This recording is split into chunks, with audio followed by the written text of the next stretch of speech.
it's Katherine Norland. I just got a message from somebody named Jacob, and they wanted some advice. They broke up with their girlfriend, or maybe it was their girlfriend broke up with them. In any event, they broke up with their girlfriend. They're no longer with them. And he was saying how sad and depressed he was and how he was crying all the time. And he asked me for some advice on what to do to get over it. Well, the first thing I want to do is, if this has happened to you, or if you're going through this right now, is to assure you that, you know what? Crying is normal. It's a normal way to process, when things come to an end. When we lose our job, when someone we love dies, when someone doesn't want to be our friend anymore, when someone breaks up with us, crying is just a normal, healthy emotion, and it's a way to help process. It's a way to help cleanse ourselves and just get it all out of your system. Don't feel bad about crying, okay? That's number one. It's okay. It's okay to cry, but for a little bit, for a season. It's not okay to stay in that place. It's not okay to stay in the place of tears and upset and wanting to go back and redo it, wanting another chances over and over again, like beating yourself up for what you did wrong, like lashing yourself, beating yourself beating yourself up over what happened. What happened has happened. It's done, it's over with, and you constantly hurting yourself emotionally, blaming yourself, I guess would be the better word. Blaming yourself over what happened isn't going to help. It's not going to help you heal. Crying will help. So number one, get all those emotions out of the way. Cry as long as you need to cry, but then there comes a time to stop. And the next thing I would do is, number two, I would take stock in what happened. More like with a clear mind, when your emotions are done and out of the way, the second thing to do is to kind of assess the situation, assess what happened. Take yourself out of the emotions of it, and take yourself, most importantly, out of the story of it. So don't tell some story about what happened being told by your emotions, but really think about all the things that happened in a physical and a concrete way. So for instance, here's how to tell the difference between something that physically, concretely happened and the story you're saying about it. So this is just an example. Let's say you come home.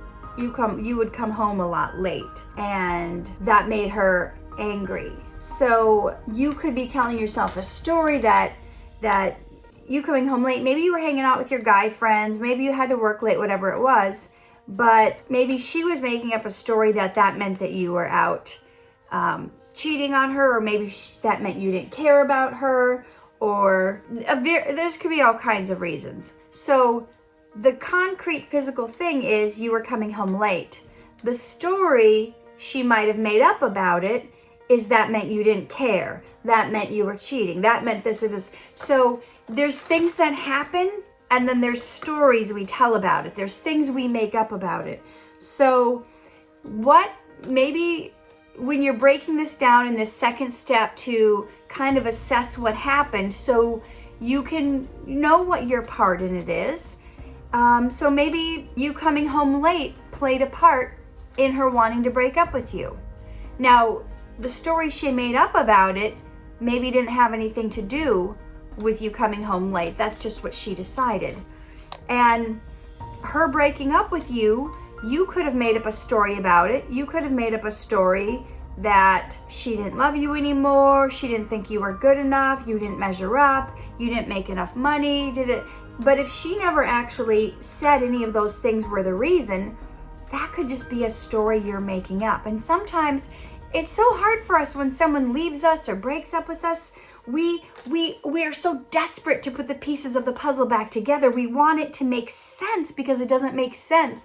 And sometimes, a lot of times, people do things in life that do not make sense at all. And we're trying to come up with what it could have been. Well, maybe maybe this is why, or maybe I'm just not good enough, or whatever it is. That might not have been the case at all. Now, if this person who broke up with you told you why they're breaking up with you, sometimes even what they told you may or may not have been the truth. Okay, so if she said, I'm breaking up with you because you're always coming home late, I feel like you don't care about me, and all of that. So what you would do in that situation is take stock in what she said. Take stock in, wow, how did my coming home late affect her? How did, because usually there's warning signs. People don't usually just break up with you like that. There's usually steps along the way, little things you start to fight about. So go back and think about, what were the things that she used to complain to you about? Because those are the things that, she's letting you know, hey, I don't like this. I don't like this. And if you keep doing these things that people don't like, there may come a time where they break up with you. Sometimes when you're younger, though, people break up with you because they meet somebody else or they get somebody better. There's millions of reasons. But the point here in this second step of assessing like what happened is you want to know what role you played in it, because you don't want to carry that into future relationships. If somebody was constantly telling you over and over again, you're so insensitive, or you don't care, or you always cut me off when we're speaking, that is something to think about, because nobody is completely innocent. We all play a role in something. Both the victim and the abuser both play a role. Whether you're enabling someone or whether you're hurting someone, you're both contributing in some way. Now, maybe I shouldn't have used the word victim or abuser, but there's always, it's like there's a scale. And I know in an abusive situation, they've got you so brainwashed that you feel like you can't leave. That is a different situation. But in whatever your case is, whatever's happened to you, recall, go back in your memory, what were they constantly saying? Were they saying you don't care? Would they try to talk to you and you'd be like, hurry up, I'm trying to watch the game? Remember, go back. I would make a list. What are the things that this person said to you when you would be in fights? When you would be in fights, what was it that they were saying to you? Those are the warning signs. Those may be something, whether she was saying, you don't listen to me, you're always cutting me off, you treat me like everyone else is more important than you. You may have your reasons for doing that, but she may perceive it as being something that's totally disrespectful. But take note of whatever that is. This is not a time to blame yourself or judge yourself, but it is a time to assess. Okay, how could I have possibly been the one contributing to this? And once you realize, oh wow, I didn't make enough time for her. I did put work first. I did think hanging out with my guy friends was more important. I did put her last. When she wanted to, get some things off her chest and tell me like a long story, I would ask her, how long is this going to take? And those things invalidate a woman. Those things make her feel like what she has to say isn't important, or you don't care, or you only care when it's your turn to get what you want, or whatever it is. Assess what your role may have been in it. Now, when you have that, the third step is take that list and figure out how you could have done better. Figure out how you could have done differently. Okay, she said I cut her off. What can I do to next time I'm in a relationship, what can I do to allow the person to totally say what they have to say before I butt in and say something? I know sometimes as men, you're super quick to want to help, to want to fix the situation, and sometimes a woman just wants someone to listen. They don't even want the problem to be fixed. Okay, Google, watch on YouTube, It's Not About the Nail. You're gonna know exactly what I'm talking about then. Google the 2-minute short film, It's Not About the Nail. And you'll see, sometimes women just want somebody to listen. Even if they're complaining about a certain thing that would be like so easy to fix, sometimes going, well, here's what you should do. Do this, this, this, and this. They feel like, you're not listening. And they just want to get something off their chest. So you have to realize that sometimes that is a scenario. Since you didn't tell me what caused the breakup, I can only kind of give general advice here. But if you know what the thing is, figure out, okay, so if she said I didn't listen, I cut her off, what can I do differently? And sometimes in a situation, you can, when a relationship where they're wanting to spill their heart to you and they're telling you all this stuff, and then it comes your turn to answer and you wait till they're done. You might be like, if you are jumping in to say something, say, did you want me to answer? Or did you have more to say on that topic? And wait. Oh no, yeah, I want to tell you more. This, and this. When you're ready to try to solve their problem, sometimes it's best to just say, did you want some advice on that? Or did you just need a listening ear? Did you just need a shoulder to cry on? That would save so many problems in a relationship. Sometimes we just need to tell you about our day. Sometimes we just need to get it all off our chest. I don't remember the exact number, but they say women have like so many more thousands of words to get out. I wish I could remember the number, but I read once that I'll just throw out some random numbers, that men have like 5,000 words they need to use up in a day. And once they've said 5,000 words, which usually happens at work before they get home, they're kind of out of words. And women have like 10,000 words they need to use up in a day to get it off their chest. And if they're like me, they're just home with their kids, so they don't really have anybody to talk to. So it's sometimes you get to the point where you're like, oh, you finally see another grown-up. There's finally another adult. There's not just a couple of kids. And you're like, it's like a machine gun. All these words I have to get out. And like, it just exhausts my husband. Like, like you feel like you're being assaulted. But sometimes women they just need to say stuff. They just need to get it off their chest. Not all women are like that, and not all men are like that. There can be some of both. That's why by the end of the night, the man's used up all his words, and sometimes he's just like, oh, okay. Because they're like out of words.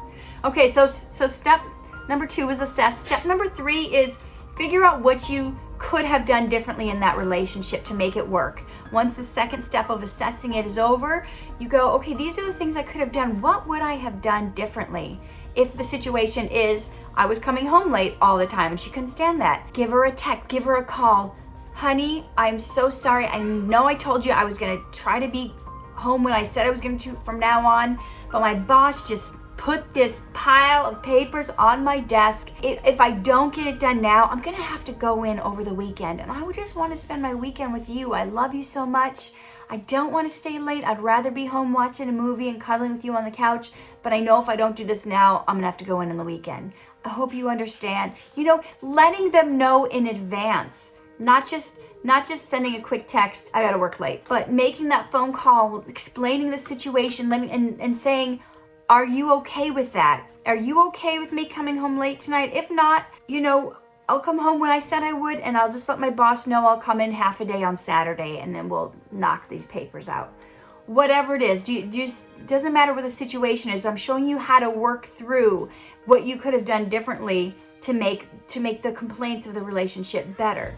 And the fourth thing is what I want you to do. Being done being crying, being done being depressed, being done getting your emotions out. Okay, being done assessing, then figuring out what you could have done differently. And the last thing is, don't beat yourself up. Don't spend all this time blaming yourself. Don't get so down on yourself that you feel like no one will ever want you again. This is the last blow. You're never gonna get anybody better than that. You're not good enough. Whatever negative self-talk, I want you to not do the negative self-talk, and instead, I want you to start thinking about what your good traits are. What did you do right in the relationship? If number 4 is don't beat yourself up, stop talking negative, then number 5 is what are your good traits? What did you do right in the relationship? Make a list. Say, hey, I always massaged her feet.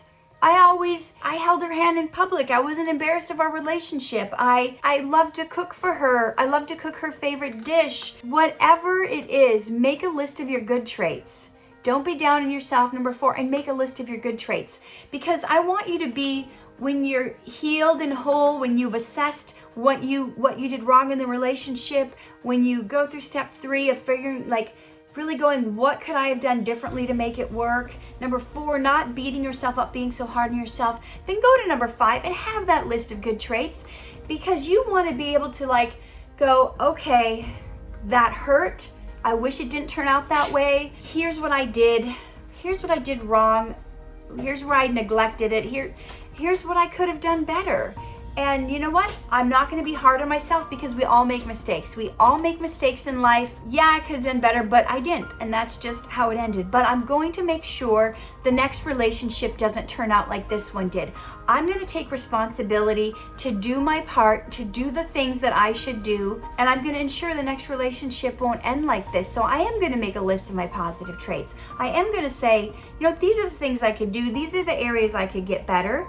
And we're gonna go from there. So I hope that was helpful. Remember to live true, love hard, and shine bright. Hey, it's Katherine. Thank you for sticking around till the end to watch my video. Please subscribe to my channel. Hit the like button, leave me some comments. I would love to hear from you guys, what's going on with you. And there's a little bell button you can click on too, so you're always alerted when I upload a new video. Thank you for being part of my community. See you guys in the next video.